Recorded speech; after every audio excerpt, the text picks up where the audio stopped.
संदेश रामचंद्र जी तक पहुंचाए।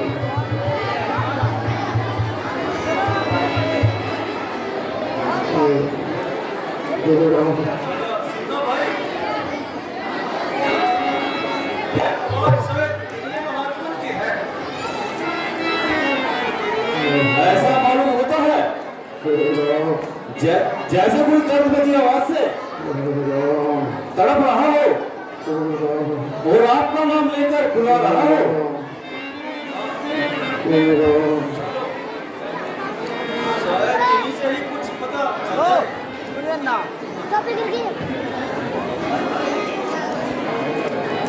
हाय हाय भाई गजब हो गया।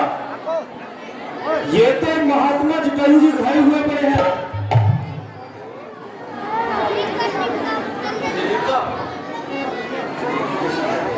हम तो अपनी किस्मत को रोकर गिरते थे, मगर यह आपकी हालत किसने बनाई है?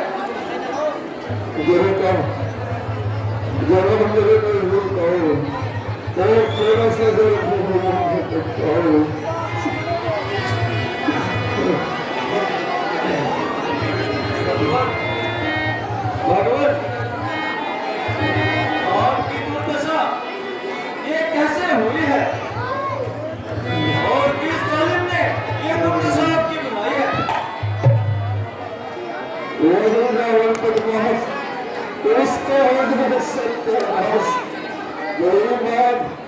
सीता जी को जबरदस्ती उठाए ले जा रहा था तो एक से मेरे सामने से आया। मुझको देखकर बेटी सीता ने शेर बचाया और मुझे उठा के बुलाया।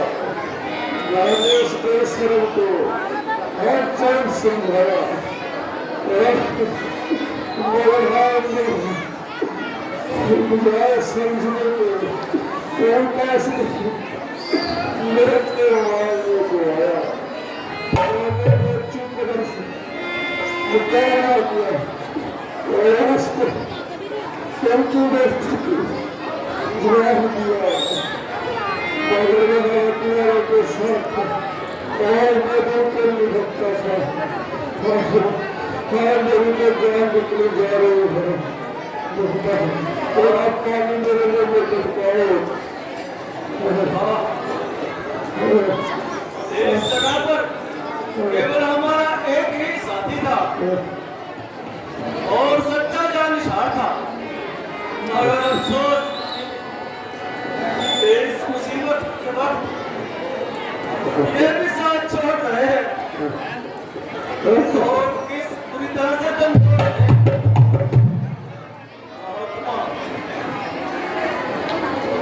जरा हिम्मत रखो महाराज, मैं उस जालिम से अवश्य बदला लूंगा। बेटा ना मुझे तो बदला लेने की इच्छा है और ना ही और जीने की आशा रही है। देखो ऐसे क्या बने बेटा, मगर जितनी जल्दी हो सके सीता को जालिम रावण की कैसे छुड़ाया हो। मुझे तरफ से हर प्यार है और तो ईश्वर के चरणों में ध्यान है। ओम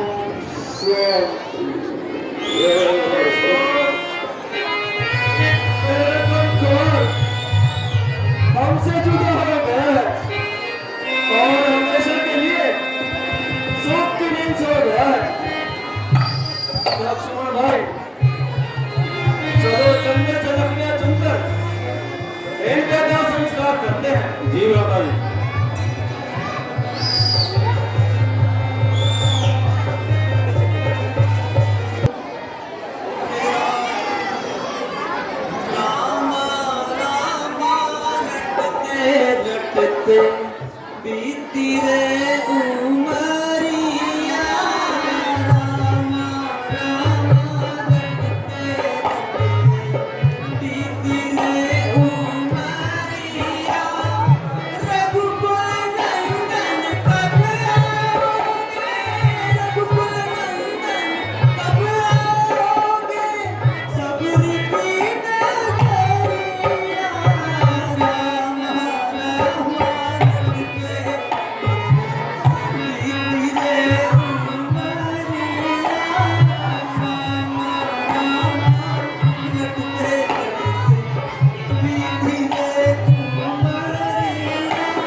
हे राम,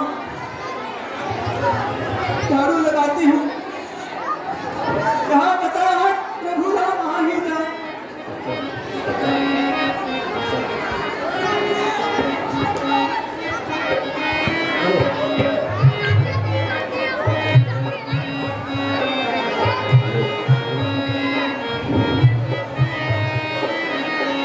बिल्ली सवार रास्ता आएंगे राम जी,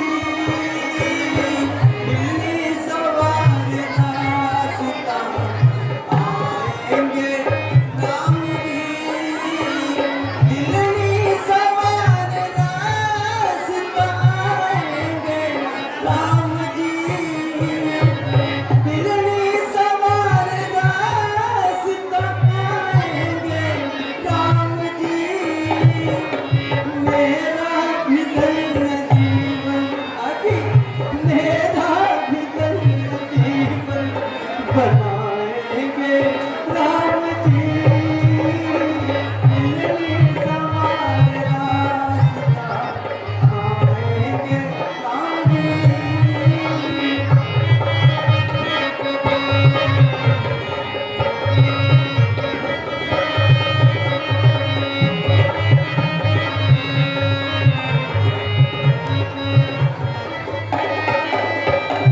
हाथों से मैं अपने रास्ता बुहारती, हाथों से खुद अपने रास्ता बुहारती, कांटा न लगे कोई, अजी कांटा न लगे कोई, कोमल पावती, बिल्ली सवार रास्ता आएंगे राम जी, बिल्ली सवार रास्ता आएंगे राम जी।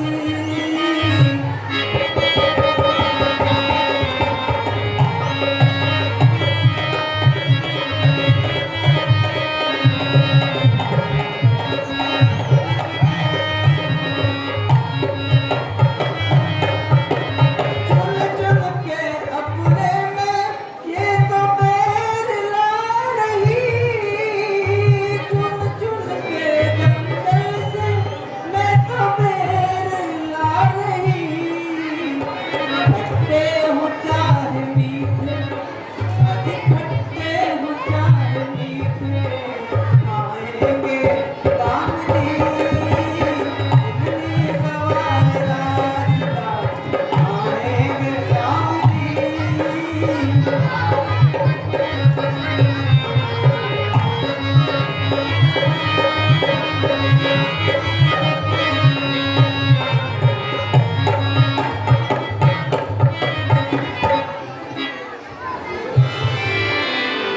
आगे मेरे प्रभु राम आगे, मेरा धन्य जीवन बना दिया प्रभु आपने, इस गरीब की कुटिया को आपने तार तार कर दिया प्रभु।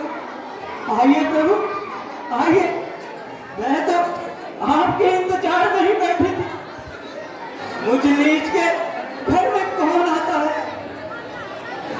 मैं तो आप ही की राह देख रही थी प्रभु। वैसे तो मेरी सारी उम्र ऐसे ही बीत गई, मेरे गुरुजी ने मुझे कहा था, बिल्ली विश्वास रखना, एक दिन प्रभु राम जरूर आएंगे, स्वयं आएंगे, और आज मेरा धन्य जीवन हो गया प्रभु, आपने मेरी पुकार सुनी। जरा उठो। आइए प्रभु, आप प्रभु, मिलनी की छोटी सी कुटिया में आपको कहाँ बिठाऊं प्रभु, मेरे पास तो बिठाने के लिए भी कोई उचित साधन नहीं है प्रभु, कोई अमूल्य वस्तु भी नहीं है जहाँ आपको बिठा सकूं, कोई अभ्य स्थान देखो, यहाँ बैठ जाइए प्रभु, बैठ जाइए, बैठ जाइए, बैठ जाइए प्रभु। आपके लिए मैं कुछ खाने को लाती हूँ। प्रभु, आपको प्यास भी लगी होगी, आपको भूख भी लगी होगी। प्रभु, मैं आपकी क्या सेवा कर सकती हूँ? बस मैं जंगल से कुछ पेड़ चुन के लाई हूँ आपके लिए, यही ग्रहण कर लीजिए।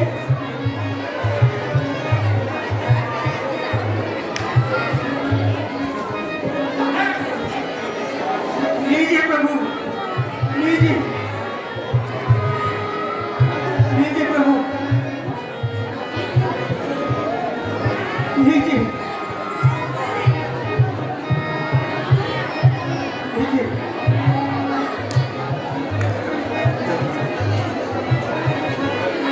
लीजिए लक्ष्मण जी, आप भी लीजिए।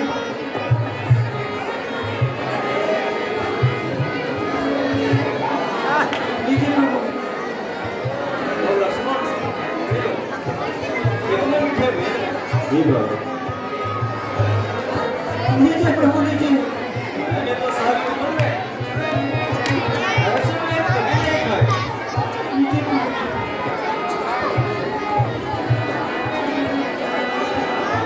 लो लक्ष्मण, तुम भी लो। लो भैया, आपको मुबारक हो, आप ही खाइएगा, मुझे भूख नहीं है।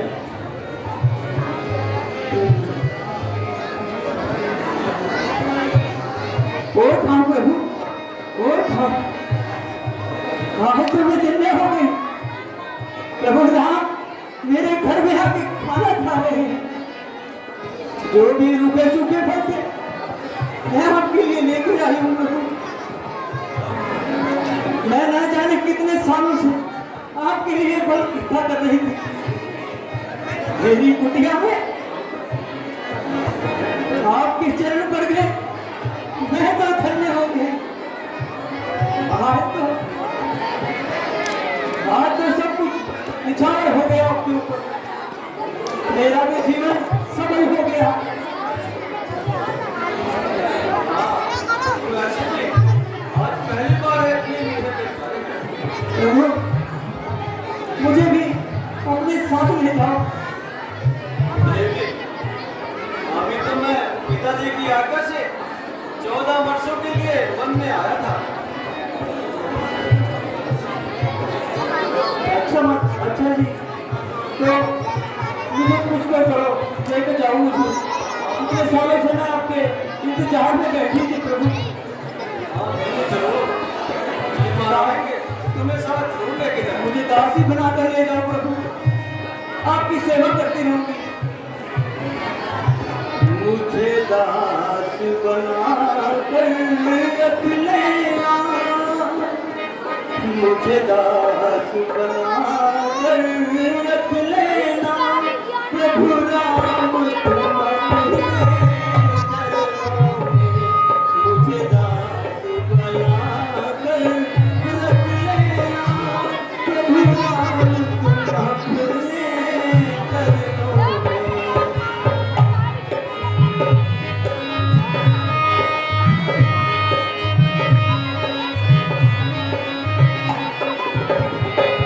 मुझे दास बनाकर रख लेना, मुझे दास बनाकर रख लेना। प्रभु राम तुम्हारे चरणों में, मुझे दास बनाकर रख लेना, मुझे दास बनाकर रख लेना। प्रभु राम तुम्हारे चरणों में।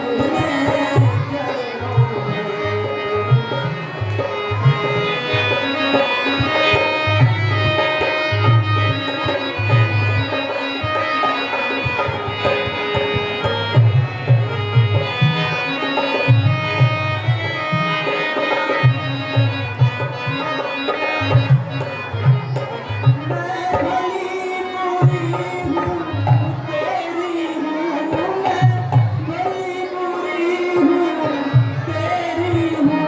तेरे द्वार पे डाला तेरा हूँ, तेरे द्वार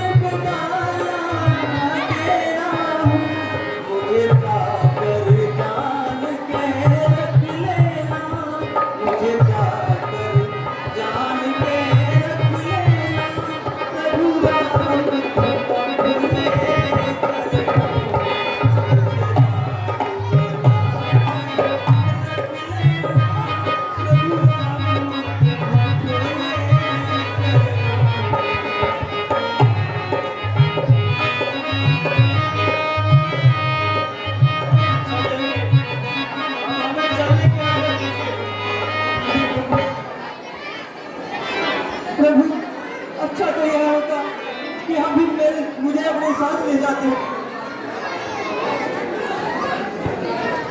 अभी मेरे मन की रीत पूरी नहीं हुई।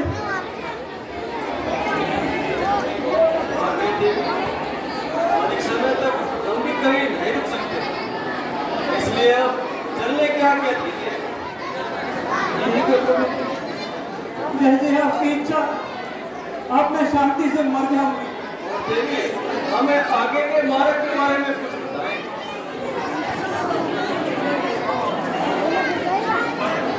यहाँ से आगे प्रभु ऋषभ पर्वत है, वहां पर अपने भाई का सताया हुआ सुग्रीव राज्य करता है और अपने सेनापति के साथ रहता है। वहां से तुम्हें कुछ ना कुछ अवश्य पता चले, इसलिए आप ऋषभ पर्वत जाएं। ये रास्ता सीधा वहीं पे जाता है, वहां से आपको सीता जी का अवश्य ही पता चलेगा। अच्छा प्रभु, ऋषभ पर्वत को जाइए, वहां से आपको सब पता चल जाएगा।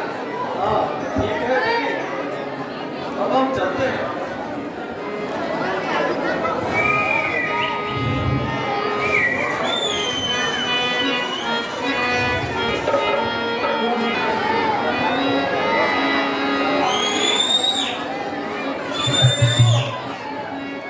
सामने से दो कौन सा सवारी आ रहे हैं? आपको तो यही बहन हो गया जो खान भाई सरदार हो। बेशक है कि ये भाई बाली के दूत हैं। उनको दूध बेचने की बड़ा जागरूक है, जबकि वह स्वयं आपसे मजबूत है। कुछ भी हो, मगर तुम इनका भेद अवश्य ही करो और एक दम और अपना कोई भेष बना लो।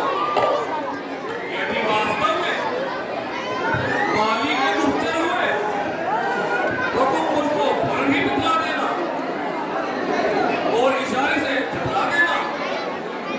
मैं अपने आप को छुपा लूंगा और किसी न किसी तरीके से अपनी जान बचा लूंगा। बहुत अच्छे, मैं जाता हूँ और अभी उनका भेद निकालता हूँ।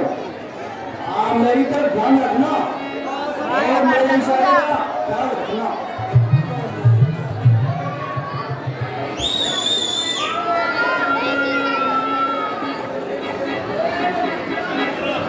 चलिए।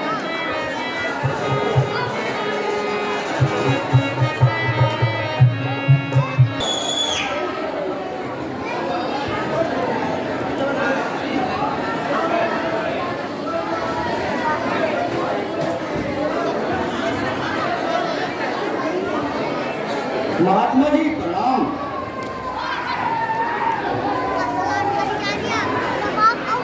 कौन ग्राम का नाम देवता, कहाँ से आप पधारे हैं जी, कहाँ से आप पधारे हैं। जाहिर में तो हो तपस्वी, फिर शस्त्र को धारे हैं।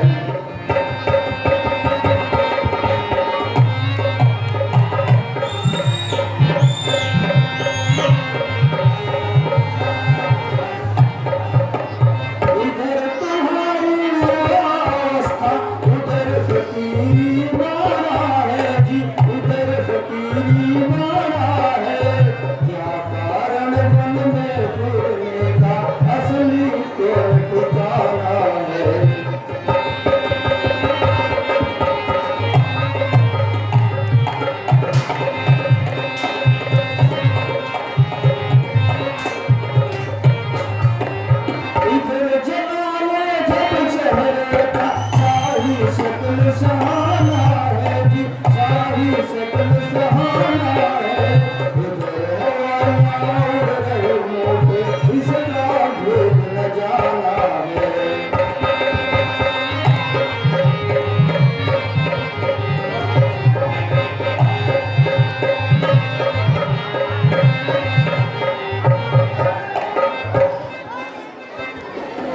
क्या पूछो महाराज हम वक्त के मारे हैं, वक्त के मारे हैं।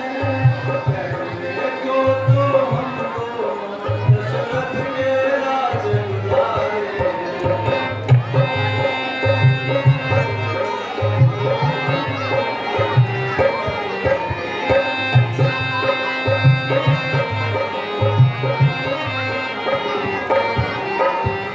लेकिन अब तार से तब पे बेजार जमाना है, तब पे बेजार जमाना है। बेजार बेजार पे घर पे इसका खास ठिकाना है।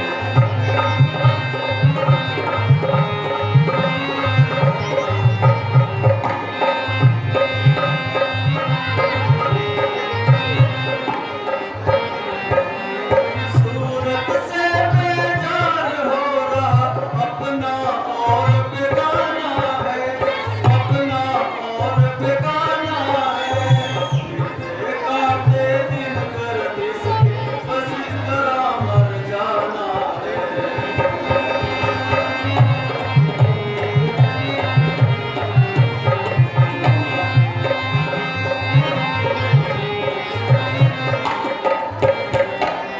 कहो मुझसे क्यों है कंवर जी, क्या विपदा तुम पर आई है, क्या विपदा तुम पर आई है। हो गया ऐसा क्या कारण, घर से निकले दोनों भाई है।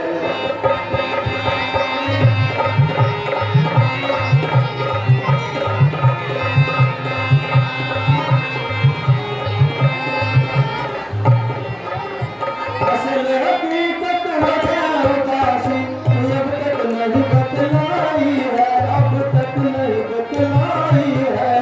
हो रही ऐसी हालत अब तक घर से निकले दोनों भाई है।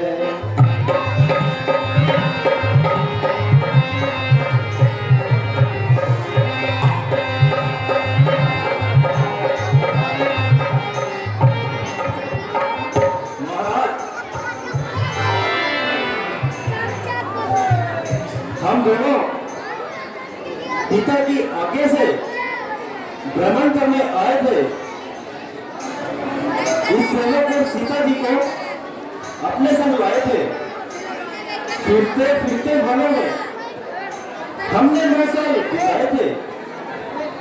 कुछ अरसे से पंचवटी में डेरा लगाए थे।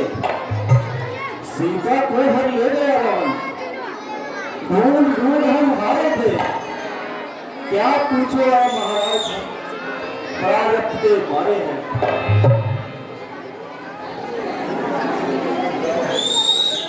महाराज, आपने अपना सब हाथ बताया है, मगर अब तक आपने अपना परिचय नहीं दिया।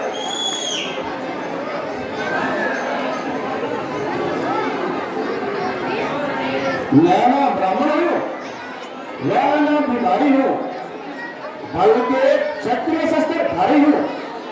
मेरा नाम हनुमान है और आजकल मैं राजा सुग्रीव के यहाँ निगहबान हूँ। वह भी आपकी तरह गलती से जमाने के सताए हुए हैं।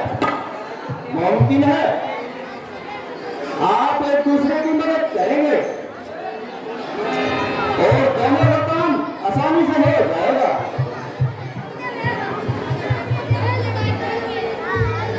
लक्ष्मण, हनुमान की एक एक बात में सच्चाई है और इनसे इंसानियत की बुआर भी है। बोलने का तरीका, गुफ्तगू का सलीका ऐसा वफादार कि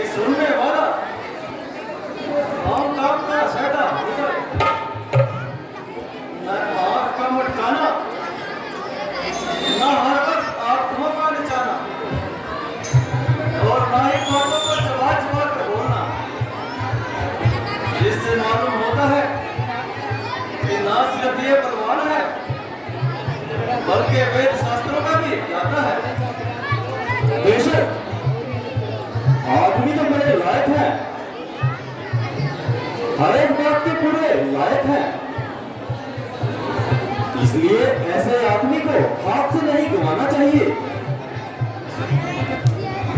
क्या मेरी प्रार्थना स्वीकार है महाराज? हाँ हनुमान जी, हमें बड़ा कबील का है। चलिए हम आपके साथ चलते हैं। चलिए भगवान चलिए। हेलो सूर्य के कंसल बर्तन भंडार के बहुत बहुत धन्यवाद। और अब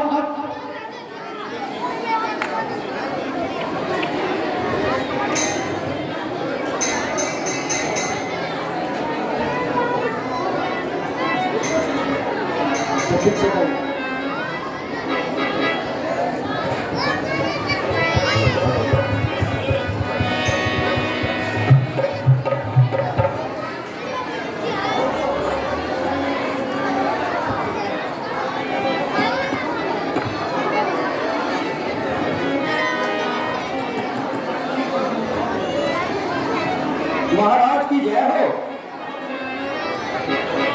महाराज यही महाराज सुग्रीव है और किसकंदा के सरकार है, जो कि अपने सगे भाई के हाथों जिंदगी से बड़े जा रहे हैं। हनुमान जी,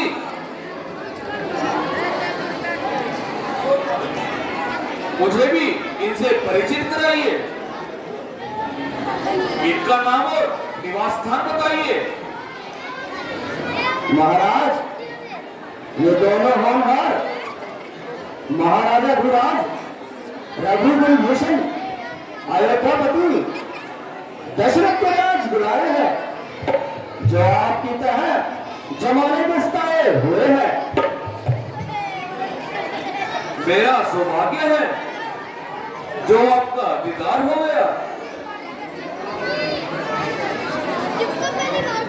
महाराज आप मेरा परिणाम स्वीकार करें।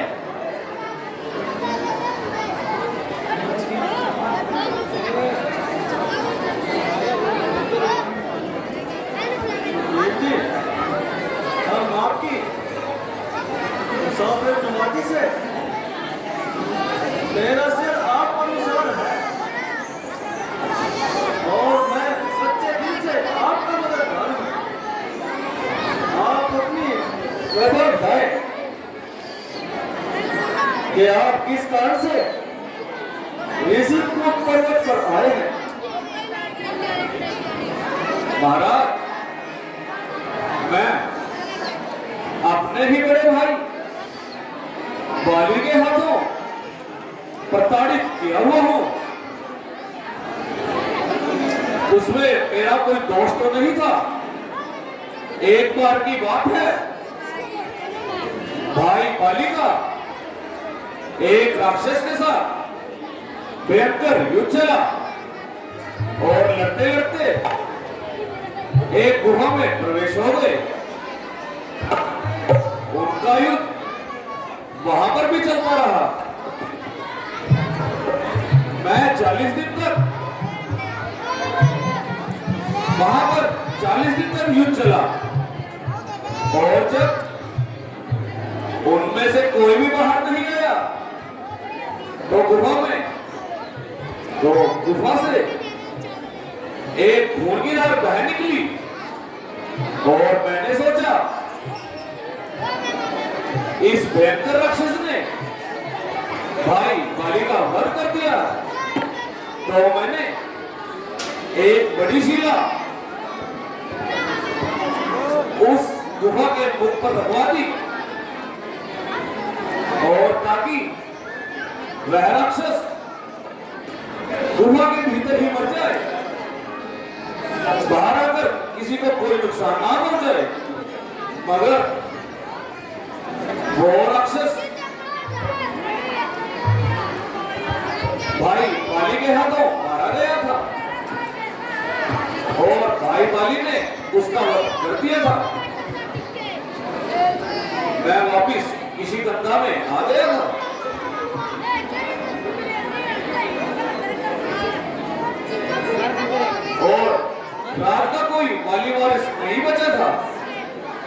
इसलिए मैं ही राजगद्दी पर विराजमान हो गया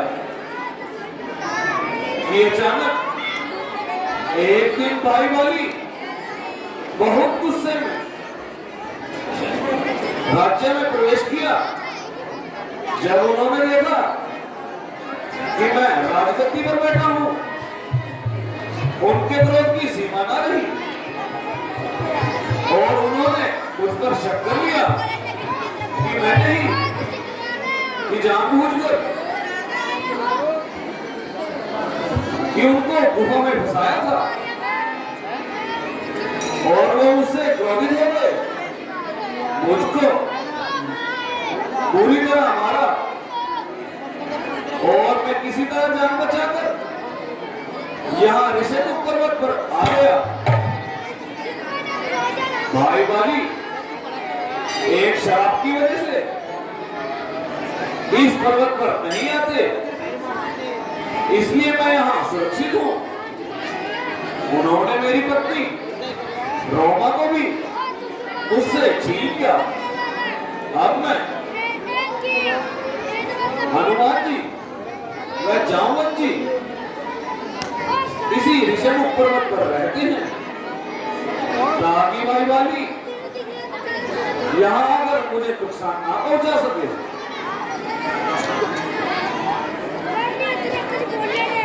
आपकी व्यथा तो बहुत ही दुखदाई है।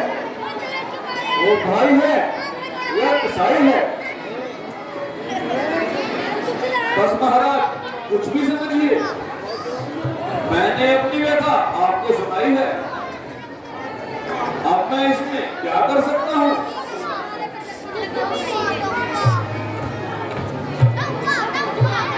मित्र, आप किसी प्रकार की चिंता न करें। और मैंने आपको मित्र कहा है तो मैं मित्रता भी खूब निभाऊंगा। और किसी प्रकार की चिंता न करें, मैं उससे तुम्हारी पत्नी को वापस अवश्य दिलाऊंगा और उसका जैसे भी होगा उसके बाद कर दूंगा। महाराज आप नहीं जानते, वह बहुत बलशाली है, बल्कि उसकी ताकत का अंदाजा लगाना बहुत मुश्किल है। फिर भी आप बताएं तो सही कि वह कितना ताकतवर है। महाराज जब वह अपनी पूरी ताकत से बाण छोड़ता है और 2-3 वृक्षों को भेद देता है। अच्छा सुग्रीव जी, लो आपकी तसल्ली के लिए मैं आपके ये वहम दूर कर देता हूं। हाँ भगवान, आपकी ताकत का भी कुछ अंदाजा हो जाता तो मेरा मन टिक जाता। हाँ क्यों नहीं।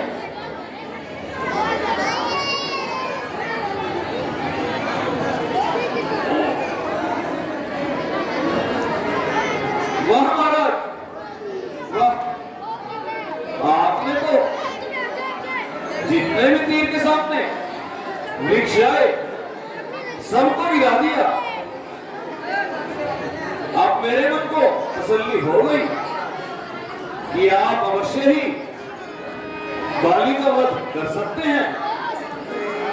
अच्छा मित्र, अब तुम जाओ और उसे युद्ध के लिए ललकारो।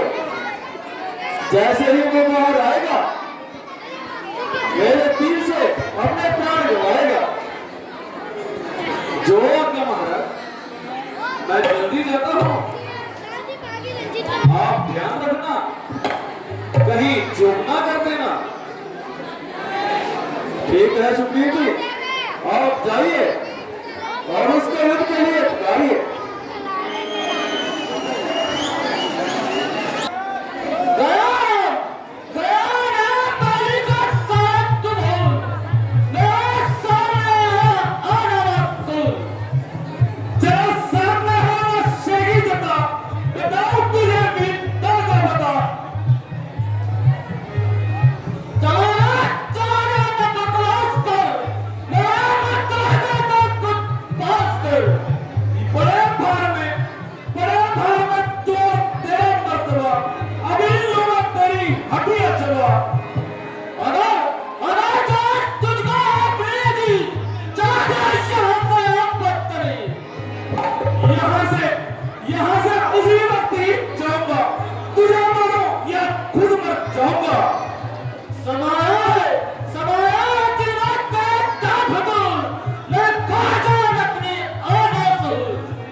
वहाँ महाराज, मैंने आप पर भरोसा करके अपनी जान गंवाई और उस कमबख्त से मैंने किस तरह जान बचाई, बस मुझे ही पता है। आज तो वो कमबख्त मेरी जान ही ले लेता और मैं वहां से अगर बचकर ना निकलता तो आप सुग्रीव को चिंता ना पाते। नहीं मित्र, इसमें मेरा कोई कसूर नहीं है, क्योंकि तुम दोनों भाइयों की सूरत बिल्कुल एक जैसी है। मैं जब भी बाण चलाने लगता, मैं यही न समझ पाता कि किस पर बाण चलाऊं, कौन पाली है कौन चक्रीय है। हो सकता था गलती से वह तीर तुम पर ही चल जाता, फिर भला मैं क्या करता? मैं अपने मित्र को भला कहां से लाता? महाराज, महाराज, अच्छा महाराज, आपका कहना तो ठीक है, क्योंकि हम दोनों भाइयों की शक्ल वाकई में एक जैसी है। इसके बारे में अब क्या किया जा सकता है? सुग्रीव जी, आप चिंता न करें। पहचान के लिए मैं आपके गले में अपना ये हाथ डालता हूं, ताकि मुझे पहचान रहे कि कौन पाली है कौन सुग्रीव है। अब की बार वह कपट जिंदा नहीं जाने पाएगा। आप दोबारा जाकर युद्ध के लिए ललकारो, ये देखना वह मेरे एक बाण से ही तानाशाही हो जाएगा। महाराज, मैं आपके कहने पर चला तो जाता हूँ, मगर मेरा दिल धड़क रहा है। कहीं अब की बार चूक गए तो मुझे ना पाओगे। आप ध्यान रखना मेरी होगी। अच्छा, मैं चलता हूँ। हाँ सुग्रीव जी, आपकी बात जाइए।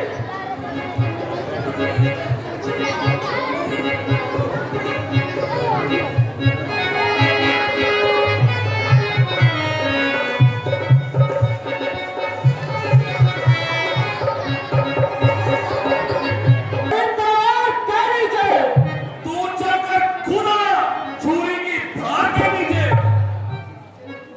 तो किस तरह बाबा के सामने किया जिसने तकव्वुर, वो एक दिन सिर के बल आया। तो किस भरोसे पर मुझे नीचा दिखाने को तुम्हारा ही पाप काफी है मेरी हस्ती मिटाने को। समझना, तेरे सिर पर मेरी शमशीर उल्टी है। नहीं शमशीर उल्टी, तेरी तकदीर उल्टी है। बहुत लोग क्या नहीं बोलते जमानत करते, या तुम्हें क्या नहीं नरमी को जाना करते। और दुनिया तो पैगामों को करती है अपना, तुझसे कम वक्त जो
माली, तुझे तेरे पाप का बदला मिल गया। किसी का क्या कहो? अरे पापी, मेरी और सुग्रीव की तो एक हफ्ते से दुश्मनी थी या बगावत थी, मगर तेरे साथ मेरी कौन सी अदावत थी? सुग्रीव तुझको किस तरह प्यारा था, मैंने तेरा कौन सा खेत उजाड़ा था? अगर सीता की ही रिहाई की बात थी, यह तेरी खाम खेली है। वो मनुष्य अपनी रक्षा के लिए दूसरों की मदद का मोहताज है। उसे तुझसे किस तरह की मदद उम्मीद रखना बिल्कुल बेअखाली है।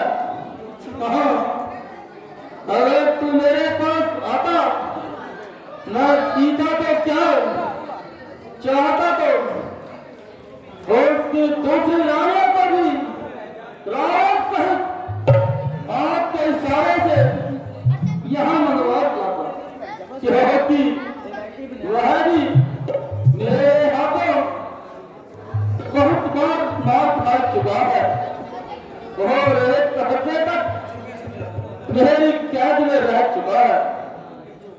और इस सुग्रीव के भरोसे यह उम्मीद रखना सरासर हिमाकत है। इस बेचारे की तो इसके सामने जाने की क्या ताकत है? माली, इसमें कोई भी शक नहीं है। तुम्हारी एक एक बात जले हुए दिल से निकल रही है, मगर धर्म के असूल को समझने में तुम्हारी बहुत सी गलती है। जरा सोचो तो कि छोटे भाई की स्त्री के लिए क्या इजाजत देते हैं, मगर आप बजाय अपनी गलती के उल्टा ही उसी की शिकायत करते हैं। छोटे भाई और बेटे की स्त्री में कोई फर्क नहीं होता, वह बहन और पुत्री के समान होती है।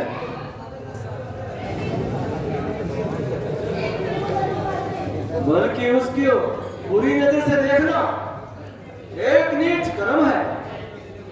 इसलिए ये तुम्हारा ख्याल बिल्कुल वाहियात है। अच्छा, जो कुछ हुआ वो तो गुजर गया, अब उसका क्या अफसोस।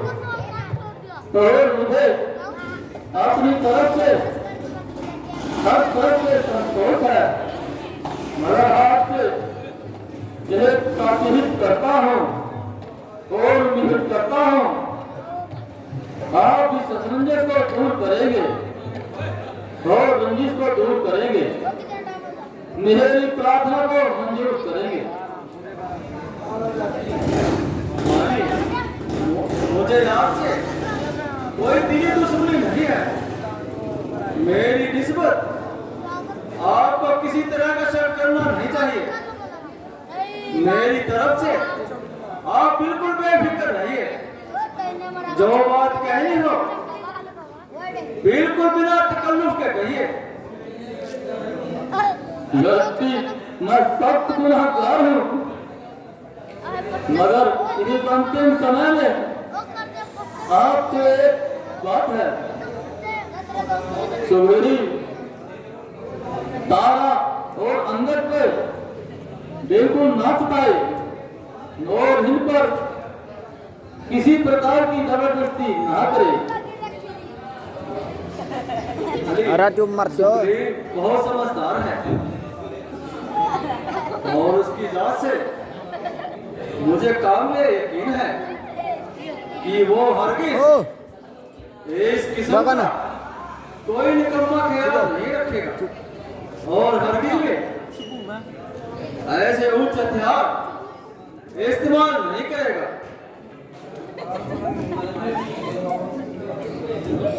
अच्छा भगवान, मैं आपके भरोसे मैं अपनी पत्नी तारा और पुत्र अंगद को तुम्हारे हवाले करता हूं। अब और नहीं सहा जाता। अब तो मौत नजदीक आ गई है। मेरा अंतिम परिणाम स्वीकार करें। वो देखो, तारा और मेरे रब्ता जिगर अंगद सामने से आ रहे हैं। अब मैं उनको तुम्हारे हवाले करता हूं। प्रभु, अब ज्यादा नहीं बोला जा रहा।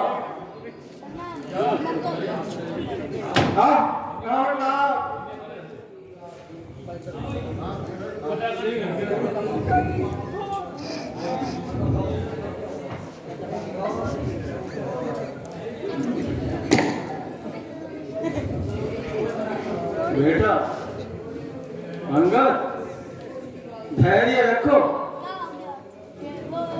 अब होनी को कौन टाल सकता है?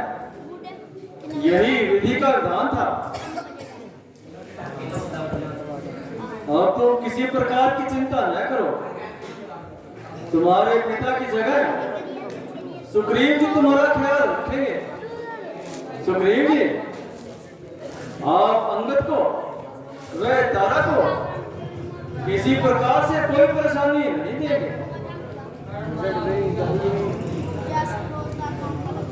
ठीक है महाराज, मैं अपनी तरफ से कोई शिकायत का मौका नहीं दूंगा। तो चलो, अब इस महावीर का दाह संस्कार भी करना है और अंतिम क्रिया भी करनी है। चलो महाराज, चलो।